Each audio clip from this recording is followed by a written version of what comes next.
Bueno, hemos leído un texto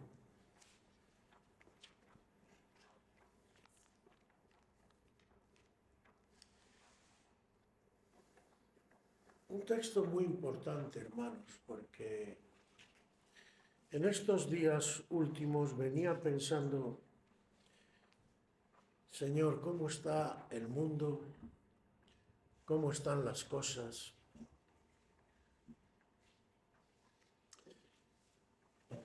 ¿Y cómo está tu pueblo? Y no sé hasta qué punto somos conscientes, no sé si yo os preguntara, cada uno que se responda, no voy a hacer un examen, pero si yo os preguntara, ¿tú sabes cuál es tu destino? ¿Cuál es tu misión? ¿Tú sabes qué dice la palabra del Señor al respecto? No sé si son preguntas que tú alguna vez te has hecho. Sobre todo en el mundo occidental, que además hemos tenido el privilegio de haber recibido, exceptuando al pueblo de Israel, el Evangelio, los primeros, antes que otros pueblos que no han tenido esa ventaja. Pasados los años, ¿cuál es el resultado? ¿Cómo está la cristiandad? Supongo que cada uno tendrá su opinión, pero hablando de las cosas normales de la vida, y sirve incluso para ver también, porque supongo que algunas de estas preguntas espero que te hayas hecho. ¿Por qué el mundo está tan confuso? Están pasando las cosas que pasan, cada vez pasan cosas más raras. Pero en términos generales, por supuesto que hay excepciones,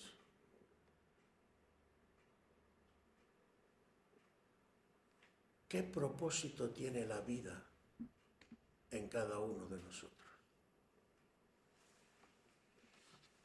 No sé si tú te has preguntado incluso a ti mismo, ¿mi vida tiene algún propósito? Puede que parezca que es una pregunta que a lo mejor hoy en día no tiene importancia. Hoy en día probablemente te la contestan rápido. Divertirme, ganar dinero, sin importar además a qué precio. Y que nadie me diga nada y hacer lo que me dé la gana. ¿No? Luego, eso sí, las consecuencias que eso trae, como es caer en toda clase de vicios, llevar vidas que en el fondo, aunque muchas veces se aparenta y te ponen la cara de, no, yo vivo bien, tal y cual, pero como dicen en mi tierra, la procesión va por dentro. Y eso quiere decir que lo que tú no reflejas a los demás, por dentro a ti te está carcomiendo. Porque no puedes evitar tu cruda realidad. Pero en términos generales, hermanos, en la vida natural, antes de ir a lo espiritual, una persona que vive sin un propósito, que vive sin una meta, en realidad, como dicen también en mi tierra, está más perdido que una cabra en un caraje. Porque cuando tu vida carece de propósito, cuando tú no sabes ni de dónde vienes ni a dónde vas, lo pasas mal. Porque, bueno, entonces, ¿qué es mi vida? ¿Qué soy además? ¿Un accidente? ¿Me tocó la vida en la lotería? No soy nada ni sirvo para nada. Es muy triste. ¿Cuántas criaturas además caen en vicio por esto? ¿Por qué la mayoría de los hijos que se han criado, por ejemplo, adoptados, luego, cuando son mayores, quieren saber quién era su padre biológico y su madre biológica? No te digo ya los niños que se han criado en la calle y que no saben nada de nada. Hay una necesidad humana de saber nuestro origen y de saber si nuestra vida tiene algún sentido. Y lo más triste quizás es que los que hemos conocido al Señor, perdonadme, pero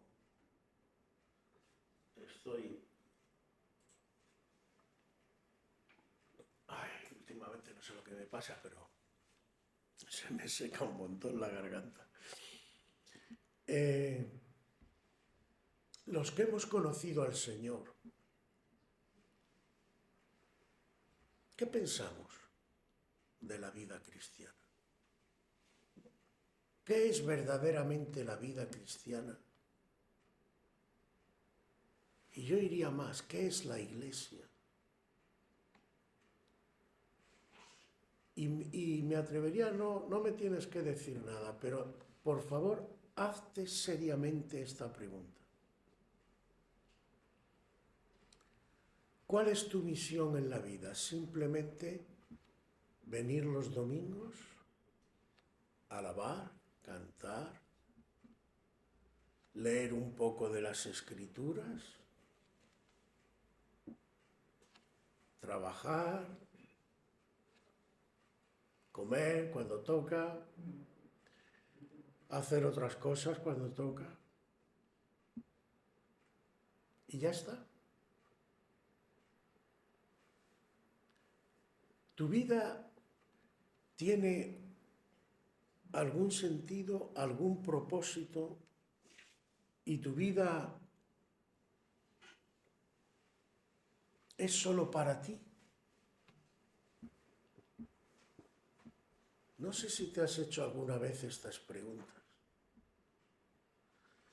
pero ¿por qué venimos a la iglesia?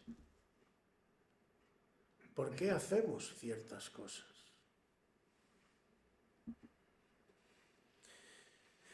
Espero que en esta mañana te pueda contestar por lo menos a algunas de estas preguntas. ¿Para qué nos ha creado Dios?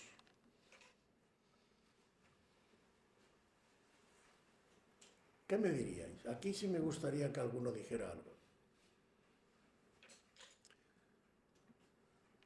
Dios nos creó, pues mira, para castigarnos.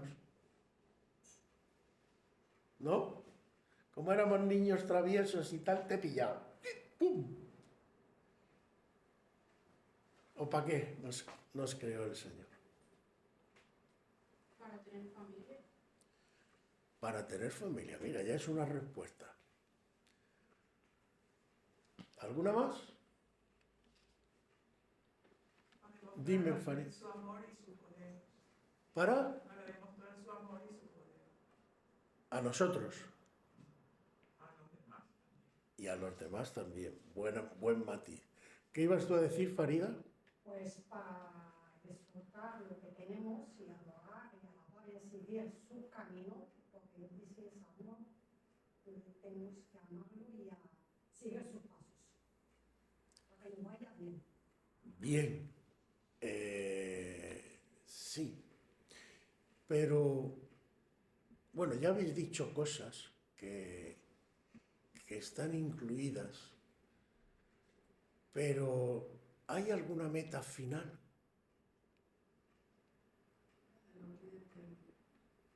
Ser santos. Forma parte. Bueno, vamos a ir por parte, no nos vamos a liar. A ver, creo que ya he dicho algunas cosas de estas también en otras predicaciones, pero bueno, habrá que retomarlas por lo menos para que lo recordemos. Cuando Dios crea al hombre, ¿cuál es su propósito? Llenar la tierra. ¿Qué? Llenar la tierra. Bien, pero vamos a lo anterior. Eso es plural. No. Cuando Dios crea al hombre, dice, voy a crear al hombre a Semejanza, a semejanza de él. a nuestra, además utiliza nuestra, y ahí tenéis que tener muy presente que cuando dice, dijo Dios, pero cuando va a crear al hombre, porque en realidad ahí en el español cuesta entenderlo, en el hebreo se entiende mejor, creo que estaría mejor traducido más que el hombre, el ser humano. Cuando crea al hombre, si entendremos hombre, que quizás es lo que en aquella época se entendía como cabeza del matrimonio, todavía tiene sentido. Crea al hombre varón y hembra. Pero ahí utiliza nuestra semejanza. Utiliza plural. ¿Por qué no dice, dijo Dios, voy a crear al hombre a mi imagen simplemente? Son matices importantes porque el hombre, el mismo texto te lo dice, es varón y hembra. Forma una unidad. ¿Me explico? De la misma manera, porque es la misma palabra que Dios utiliza para la Trinidad. Los tres son uno. Porque el matrimonio cristiano es una Trinidad. Jesús, el varón y la hembra. Ese es el matrimonio cristiano. Y Dios llama al matrimonio cristiano a ser un reflejo, una imagen de... ¿Pero Dios qué? Dios Padre, Dios Hijo, Dios Espíritu. Aleluya. ¿Por qué digo esto? Porque lo primero es que el Señor, el primer propósito que deja reflejado en su palabra es que Él quiere que el hombre y la mujer sean uno, reflejando a los demás lo que Él es. Esa es una misión seria y es un propósito serio. Y es el primer propósito, el primero de todos. Pero va más, ya habéis dicho que luego el Señor les dice, creced y multiplicaos, hace una distinción porque una cosa es crecer, madurar, y otra cosa es multiplicarse. Hay quien se multiplica mucho pero no madura en toda su vida. Entonces el Señor le dice las dos cosas. Y, como han dicho por aquí alguien, sojuzgar. ¿Qué significa sojuzgar?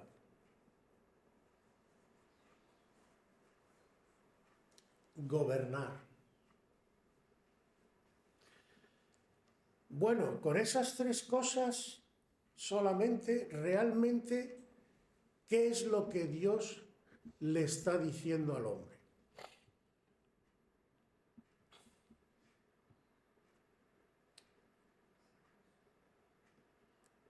¿Qué se supone que va a hacer o qué va a pasar? Pensadlo. Si el hombre hubiera cumplido con lo que Dios le mandó, imaginemos por un momento que no hubiera pecado. Se reproduce vienen muchos hijos que a su vez se van casando, van formando familias, van formando pueblos. El Señor le dice llenad la tierra.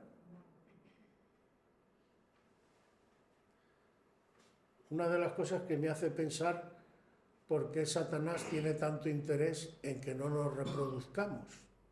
Quizás es para que no cumplamos esta parte del mandamiento de Dios, de llenar la tierra. Bueno, imagínate, no voy a decir que la tierra estuviera llena, pero imagínate que ya hay varios millones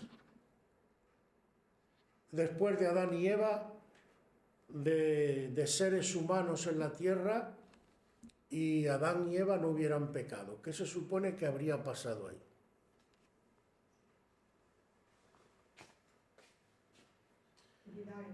¿Que iban como cabras por el monte? Si no iban como cabras, supongo que cada uno tendría su familia, cada uno tendría su forma de vivir, cada uno tendría una serie de cosas y cada uno también tendría que haber ¿qué? Educado a sus hijos, ¿sí o no? Haberlos preparado para la madurez. Si no hubiera pecado, ¿qué se supone que cómo habría hecho esto Adán y Eva? Porque los primeros que tenían que educar eran ellos.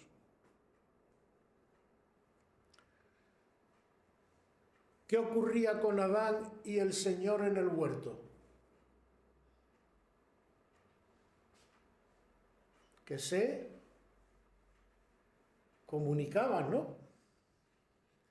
Si se comunicaban, dialogaban, pues yo creo que lo más evidente, si Adán hubiera permanecido en comunión con Dios, es que, Señor, tengo hijos, ¿qué les digo? ¿Cómo los enfoco? ¿Qué esperas tú que haga con esto? Y el Señor le hubiera ido suministrando lo que necesitaba. En el huerto del Edén había 2 árboles señalados por la palabra de Dios. 2 árboles, pero solo de uno el Señor le prohíbe comer a Adán y a Eva. ¿Os acordáis de cuál era el segundo árbol del que no le prohíbe? Dilo fuerte, Sidney, que se entere. El árbol de la vida. ¿Qué es o quién es el árbol de la vida? En él estaba la vida y la vida era la luz de los hombres.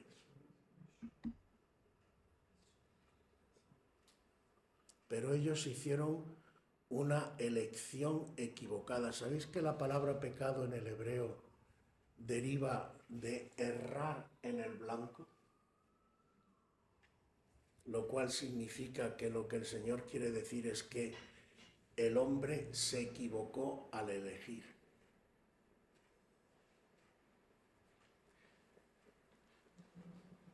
Pero si hipotéticamente, como estamos hablando, el hombre no hubiera escogido eso, sino que hubiera escogido la comunión con Dios, obtener el crecimiento y la sabiduría a través de Dios, ¿qué hubiera pasado?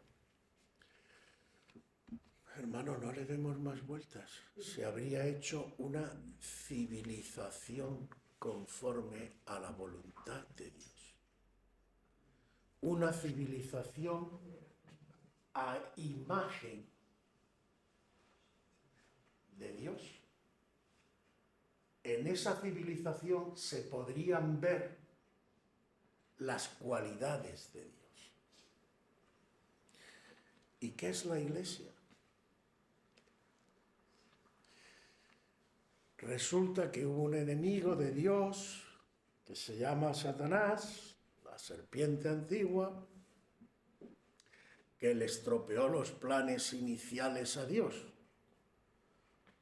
¿Y ahora qué hacemos? Ahora resulta que a Dios se le han fastidiado los planes y Dios ya no puede hacer nada. ¿O sí puede?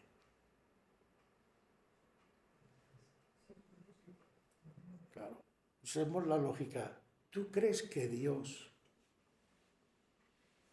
va a permitir que Satanás se salga con la suya y lo deje derrotado y vencido? ¿Verdad que no? Ahora, Dios es Dios y hace las cosas como las hace. ¿Vale? Pero además hay algo más, hermanos. Y vamos a ir entrando en el texto. Además hay algo más. Una de las cosas, porque nosotros, algunos, hacen algo de esto, pero desde luego no lo pueden hacer como el Señor. ¿Tú crees que Dios trabaja a ciegas por trabajar? ¿Tú crees que Dios es un Dios que planifica? ¿Tú crees que Dios no solamente planifica, sino que cuando planifica es capaz de pensar en todas las posibles opciones? Él tiene toda la ciencia, todo el conocimiento. ¿Tú crees que hay algún detalle, por mínimo que sea, que se le pueda escapar a Dios? Entonces, cuando Dios planifica algo, y además Dios en su ciencia de todo conocimiento ya sabe lo que va a pasar en el futuro porque conoce las reacciones de todos en cualquier circunstancia. Bueno, pues ese Dios, cuando planifica algo, lo planifica como le dice a David cuando hace el pacto con David. Y David dice, yo sé que este pacto está ordenado en todos sus términos. Qué frase más tremenda. O sea, David dice, aunque mi casa está como está ahora, que es un... Pero Dios no puede fallar. Dios es preciso, es exacto, sabe. Entonces, yo no sé a vosotros, hermanos, pero a mí el Señor personalmente, para temas míos personales, me ha hablado mucho a través del rey David, de su historia, de cómo él, la relación que tenía. Creo que es un personaje, bueno, lo dice la Biblia, que el Señor lo puso como pendón, como ejemplo, como estandarte a los pueblos.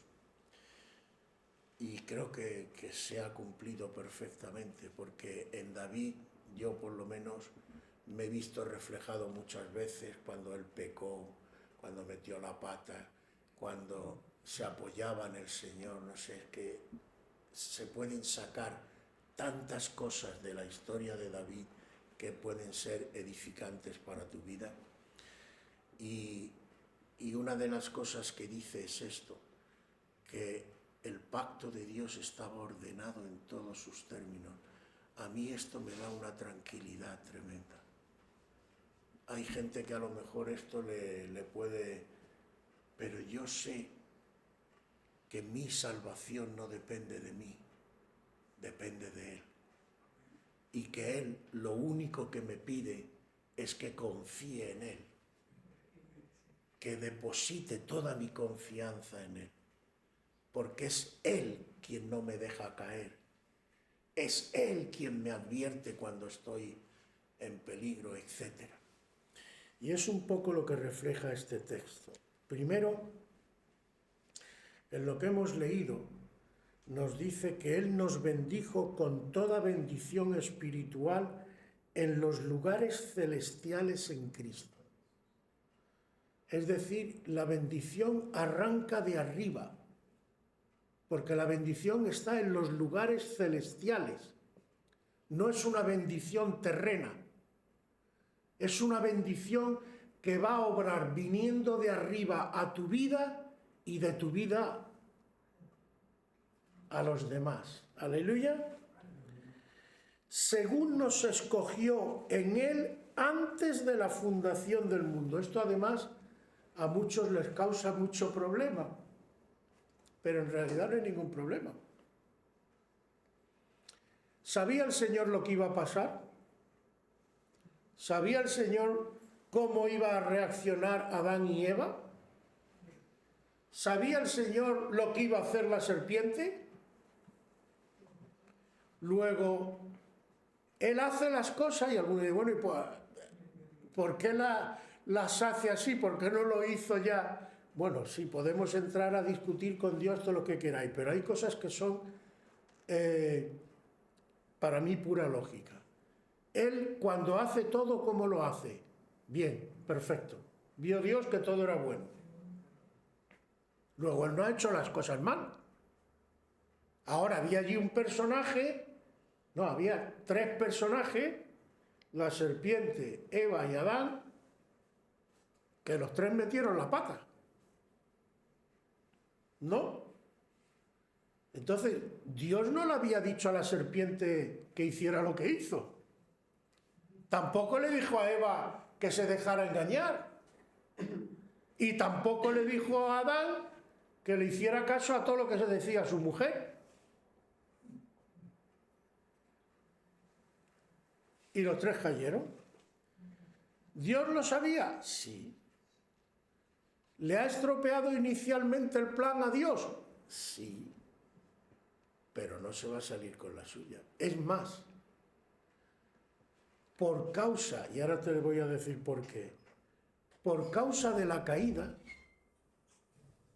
Dios se va a glorificar todavía más que si no hubiera caído. Y tú dirás, ¿por qué? Bueno, ahora te lo diré. Dice aquí, Él nos escogió en Él antes de la fundación del mundo. Es decir, antes, lo que os he dicho, cuando Dios planifica, Dios tiene en cuenta todo, todas las posibles opciones. Cuando Dios crea el mundo, de todas las opciones, Él ya tenía preparada su respuesta. Y además sabía de antemano, a lo largo de toda la historia, quiénes se iban a convertir y quiénes no. Entonces, Él dijo, bueno, pues los que se van a convertir, yo los voy a escoger para algo. Si yo tengo el propósito de que reflejen mi imagen, que para eso crea el ser humano, y de que creen una civilización conforme a mi imagen, ¿por dónde te crees tú que va a trabajar Él con los escogidos? ¿A qué es lógico? Que trabaje para darles lo que de origen Él quiere que reflejen. ¿Y cómo se hace esto? Pues si entramos en los siguientes versículos, dice, nos escogió en Él antes de la fundación del mundo para que fuésemos santos y sin mancha, algo que se ha dicho por aquí, en amor, habiéndonos predestinado, es decir, habiéndonos asignado un destino previamente, es decir, Dios ya sabe a dónde nos quiere llevar, ¿vale? Para ser adoptados hijos suyos por medio de Jesucristo. A través de Cristo tú eres hecho hijo de Dios. Y con esto de hijos quiero aclarar algo porque también hay muchas veces confusión.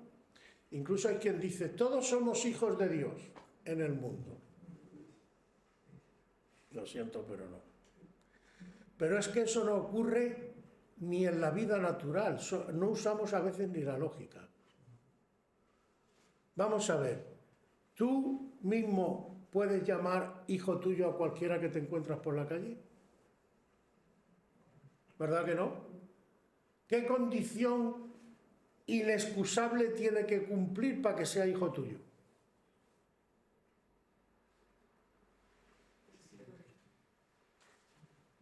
Que tenga de tu naturaleza, que tenga parte de tu código genético. ¿Es lo que se transmite? ¿No? Si usamos hijo, que en español se puede usar en el sentido de que todos somos hijos, porque como si dijera este cuadro es hijo mío, en el sentido de que es algo que yo he creado, bueno, vale. Pero si yo estoy usando la palabra hijo en el sentido genuino, solamente los que tienen de mi naturaleza pueden ser hijos míos. Solamente los que tienen de la naturaleza de Cristo pueden ser hijos de Dios. Por eso el Evangelio de Juan dice claramente, y la gente también se obceca con todo esto, que los hijos de Dios no son nacidos ni de carne ni de sangre, ni de voluntad de varón. ¿Qué es esto de voluntad de varón? Que algunos no terminan de entenderlo. Que si tú le comes el tarro a alguien, lo convences, lo llevas a la iglesia y te crees que es hijo de Dios porque tú lo has... No. Eso es un convencido. Y además se puede volver a traer en cualquier momento. Un convertido es el que ha sido tocado por el Espíritu Santo de Dios. Y ese no es nacido ni de carne, ni de sangre, ni de voluntad de varón, sino de, ¿qué dice el Evangelio? De Dios, directamente de Dios. Ningún ser humano puede engendrar un hijo de Dios. Ninguno. Ni evangelista, ni nada. Dios nos llama, eso sí, a predicar, a dar testimonio, pero la decisión la tiene que tomar cada uno, porque solo el Espíritu Santo puede hacer que nazca en ti, dentro de ti, un nuevo ser renacido por el Espíritu Santo. Por eso yo cuando le digo a alguien que haga la oración del pecador famosa, nunca me habréis visto, y algunos se extrañan, de que yo no intente forzar, de que yo no intente convencer. No, al contrario, si puedo le pregunto incluso varias veces, ¿tienes claro lo que vas a hacer? Porque tienes que tener claro lo que vas a hacer. Tú sabes que lo que tú vas a hacer haciendo esta oración es contraer un compromiso con Cristo para siempre. Tú sabes que lo que estás haciendo es abriendo las puertas de tu vida para que el Espíritu Santo entre y a partir de hoy tú vivas para Cristo. Porque eso lo tienes que tener claro antes de dar el paso. ¿Y por qué todo esto es tan importante? Porque los hijos de Dios tienen que reflejar la gloria de Dios. ¿Por qué? Porque dice en el versículo 6, y atención lo que dice ahora, y decía al principio, ¿para qué nos ha creado Dios? Dice, según nos escogió en Él antes de la fundación del mundo, para que fuésemos santos y sin mancha delante de Él, en amor, habiéndonos predestinados para ser adoptados hijos suyos por medio de Jesucristo, según el puro afecto de su voluntad, es decir, porque Él quiere por amor, para alabanza de la gloria de su gracia con la cual nos hizo aceptos en el amado, para alabanza de la gloria de su gracia. ¿Para qué nos ha creado Dios? Entre otras cosas, ya hemos dicho algo antes. Alabanza, ¿qué es alabanza? Alabar, reconocer algo. Alabanza ¿de qué? De la gloria, del brillo, de lo que es bonito, de lo que te encanta, de la gloria de su gracia. Te lo digo de otra manera para que me lo entiendas. Que además creo que hay un salmo que dice por ahí, parece que es un salmo, no sé, me falla ya mucho la memoria. El Señor le dice al pueblo de Israel, vendrá un día en que los pueblos alabarán mi nombre, viendo lo que yo he hecho con vosotros. Es decir, la gracia es la que nos transforma y la que obra el propósito de Dios en nuestras vidas. Lo que Dios hace en nuestras vidas, en esto consiste el amor, no en que nosotros amemos a Dios, sino en que Él nos amó primero. Ese amor en forma de gracia obra en nuestras vidas y nos va cambiando, nos va transformando, nos va haciendo madurar. Y cuando la gente, no solo de aquí, porque fijaos que dice en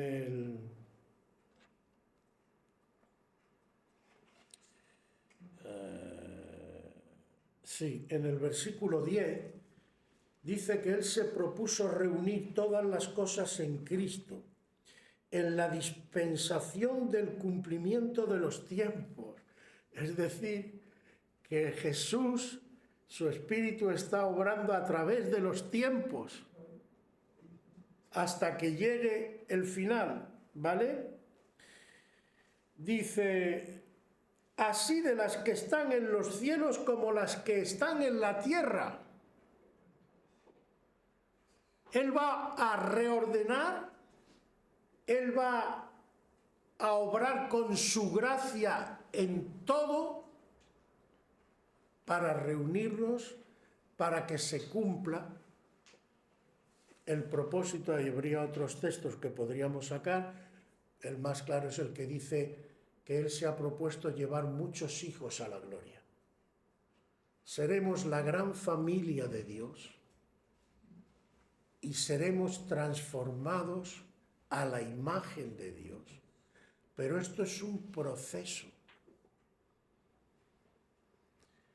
Y cuando tú quieras saber cuál es tu destino y cuál es el propósito de Dios para tu vida, es que tú experimentes día a día, de gloria en gloria, como dice en otro sitio, la transformación que el Espíritu Santo quiere hacer en ti para que puedas formar parte de la gran familia de Dios, que llegue un momento en que todos juntos podamos reflejar ¿qué?